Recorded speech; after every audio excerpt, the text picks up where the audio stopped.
Halo semuanya.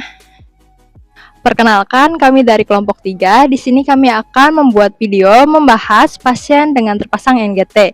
Perkenalkan, nama saya Audi Silvani. Saya berperan menjadi observer. Perkenalkan, saya Diva Putri Hambali. Di sini saya berperan sebagai keluarga satu. Perkenalkan, saya Nur Widiawati. Saya berperan sebagai keluarga 2. Perkenalkan, nama saya Helda Restiana Karnisa. Saya sebagai perawat 1. Perkenalkan, saya Yuda Pertama sebagai perawat 2. Saya Jonathan sebagai pasien.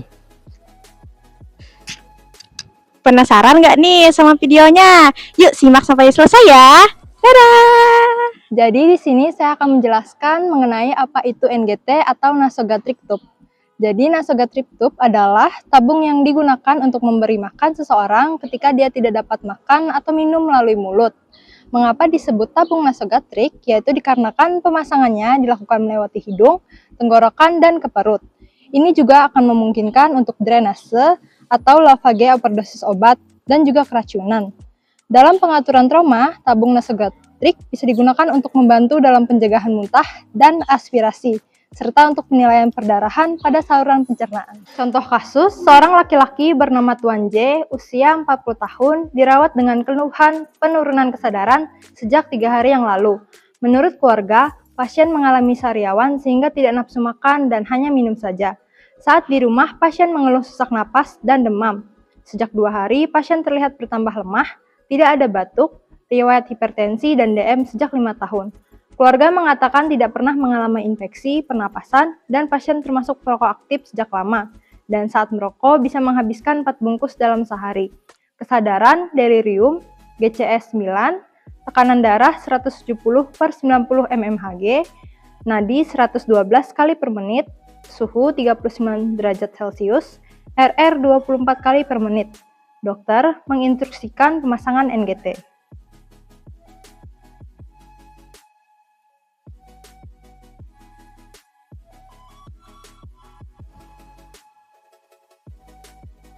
Permisi, apa benar ini atas nama Bapak Jonathan? Ya, betul, Sus. Selamat siang Ibu dan kakak keluarga yang di sini. Perkenalkan saya perawat Helda yang bertugas pada hari ini dan saya bersama rekan saya Yuda yang merawat Bapak Jonathan di sini. Jadi tujuan kami di sini untuk memberikan informasi terkait terpasangnya alat pada Bapak Jonathan. Ini Sus, suami saya. Dia ini lemas dari malam tadi. Saya panggil-panggil juga dia nggak nyaut. Ini kenapa ya Sus? Bingung saya. Suami ibu, Pak Jonathan mengalami penurunan kesadaran karena bisa dari beberapa hal, yaitu demam tinggi, infeksi, dan mungkin juga karena penyakit diabetes yang dialami Bapak. Sekarang beliau kesulitan untuk makan dan minum karena keadaannya, Bu. Terus selang ini buat apa ya? Soalnya kami kaget juga ngelihatnya.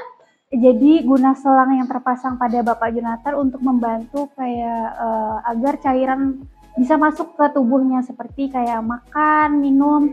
Jadi makan minum itu melalui selang yang terpasang di hidung Bapak Jonathan ini. Jadi itu karena bapaknya juga kan nggak sadarkan diri kan, jadi itu untuk membantu sistem tubuhnya Pak Jonathan biar bisa makan gitu, seperti itu. Oh, berarti ini Sus apa gara-gara merokok ya Sus? Jadi ada selangnya di sini atau gimana Sus? Iya. Kebiasaan merokok Pak Jonathan selama ini mempengaruhi kondisi tubuhnya, Bu, yaitu bisa memperparah infeksi dan juga apalagi pasien mengalami penyakit diabetes dan hipertensi, Bu. Itu risikonya bisa mengalami komplikasi, Bu. Dan pasien ada riwayat infeksi dan penyakit diabetes itu bisa memperburuk keadaannya. Kalau pakai selang ini biasa berapa lama ya? Soalnya bisa nggak lah dilepas cepat? Baik, jadi NGT ini dipasang bersifat sementara. Jika Bapak Jonathan-nya sudah pulih, sudah sadar dan bisa mengunyah atau minum, itu bisa dilepas. Dan NGT ini juga kami pantau setiap hari. bersama dokter juga. Jadi ini nggak selamanya terpasang seperti itu. Sus mau nanya lagi ya, mohon maaf. Iya, Ini kira-kira apakah kami bisa bantu ya untuk ngebersihnya, takutnya infeksi gitu. Ibu dan keluarga bisa membantu dengan cara yang pertama, yaitu posisikan kepala Pak Jonathan agak ditinggikan supaya beliau tidak tersedak. Yang kedua, jangan menyentuh atau memegang selang yang terpasang. Yang ketiga, apabila Pak Jonathan mengalami batuk, gelisah, terus-menerus, yaitu bisa memanggil kami ke ruang perawat atau dokter yang bertugas. Yang ketiga, kami juga akan membantu membersihkan hidung beliau dan memonitor keadaannya. Baik, kami juga paham kayak dengan kondisi Pak Jonathan saat ini. Semoga Pak Jonathan juga lebih cepat sadar dan dapat pulih dengan dukungan seperti nutrisi dan dukungan dari keluarga juga. Apa ada yang ditanyakan lagi? Mungkin udah nggak ada. Terima kasih ya Sus. Kami serahkan semuanya juga kepada perawat-perawat. Di sini kami juga bakal bantu ngepantaunya juga. Ya, terima kasih juga ya Sus. Pak juga terima kasih. Jadi sini saya kemungkinan semoga pulih ya. Saya takut banget gitu loh sama suami saya ini. Gimana ya? Baik Bu, kami di sini akan melakukan yang terbaik kepada Pak Jonathan. Jika ada pertanyaan, silahkan tanyakan kepada perawat atau dokter di sini. Terima kasih ya Bu. Ya, terima kasih. Sekian informasi dari kami ya. Permisi ya. Ya, terima kasih Sus, Pak. Terima kasih telah menyaksikan video dari kami. Semoga bermanfaat untuk kita semua.